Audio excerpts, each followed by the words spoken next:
time to head back to New Zealand. We're going to check out another one by Stan Walker. It's perfect for you. Ah, she's like singing out of my soul. Sometimes we get lost in our own little world, but it's all so much bigger than we realize. I've only reacted to one of his songs so far and was mesmerized. I'm going to listen to the live of Māori Ki Te Ao. I love these live sessions. This type of setup, it makes for some of the best tracks.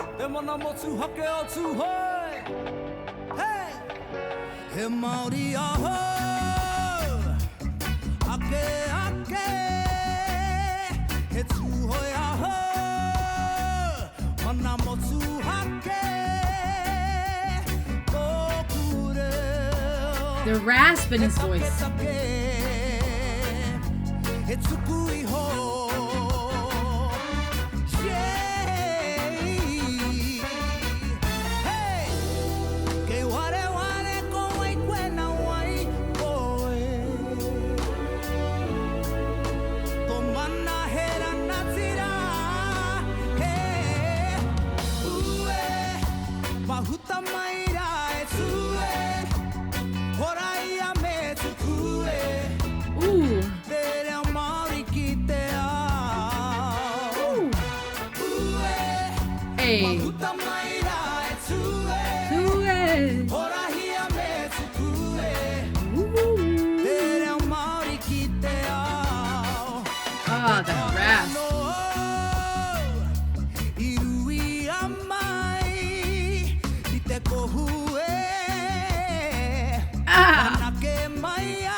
Boy got so, oh my gosh, the rasp in his voice and those runs and riffs, shoo, and the vibrato as he was holding some of those notes, it was just opening everything up. Huge range, and then hitting those high notes after that bridge. Yeah!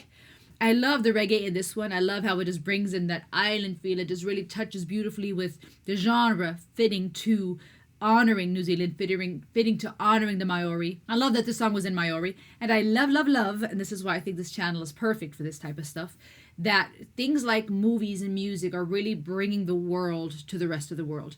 Where movies like, Disney movies like Moana and those type of movies are bringing different cultures and languages to the world around, especially in the West. Music does that too. You have artists like Stan Walker who have that soulful rasp, who have so much talent, where now other people through YouTube and social media are becoming exposed to this type of music, hopefully realizing, oh, wait a minute, these soulful artists that we know on the radio here in the West, in America or in Germany or UK, and these areas, plays on the radio in those places, and what you may call home is not the whole world. There's so much more world out there. And I feel like artists like Stan Walker are not only showing that, they're bringing their language, their tribe, their beautiful work to the rest of the world.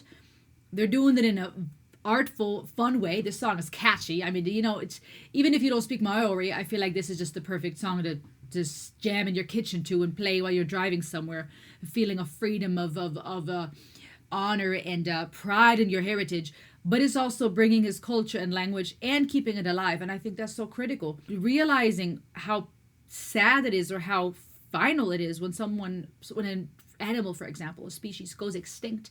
Just pondering that for a little bit, that we have limited resources on this earth, what it means when an animal species goes extinct and they are no more, never to exist again. Even if we were to breed and try to genetically modify or mate animals with one another, there are animals that have gone extinct that we will never get back. And that is really sad and terrifying if we think about it. To ponder that for a moment, what that means when something is no longer and never ever will be again.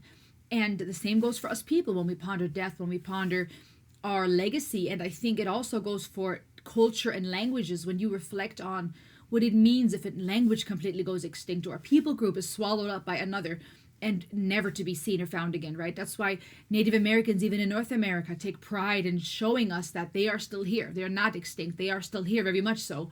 Or you see different tribes or people groups emerging going, hey, I'm proud of my heritage. There's something beautiful about that. Not in order to divide us and say, you're there, I'm here, but in order to say, you know what, this is beautiful. Different cultures, different tribes and languages. And I love that he's honoring that and bringing Maori to us. And the lyrics translate and say, I am Maori forevermore, I'm tuohe, self-determined. My language is long established, inherited, right? Psychologically, that shows just how much of our identity is tied to the things we inherit that are passed on to us by our ancestors. As the symphonic metal band Nightwish, for example, says in one of their most recent works, when it talks about the perfume of the timeless, it also talks about that, this idea of what it took of our ancestors for us to be here now. Okay, and so reflecting on that, I think, is just a somber reverence, lest you forget who you are, who you're descended from. Your legacy is of nobility. Okay, so there's also an element of reminding people, hey, this is who you are, and it's honorable, it's noble. Push, rise up, stand up, spread it far and wide, the Maori language in the world. And I love the elements of unison in this song towards the second half of the song during the in the bridge, I believe it was.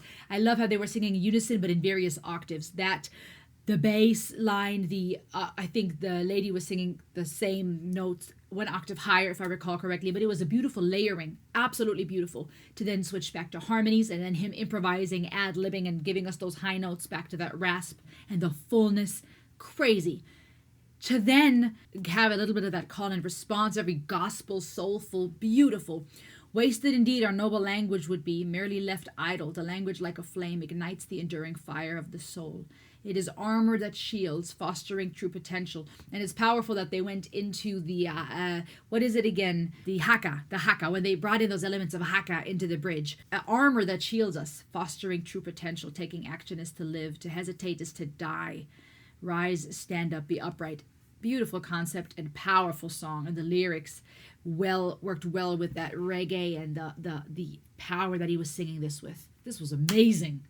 Comment, what do you think? See you on the next ride.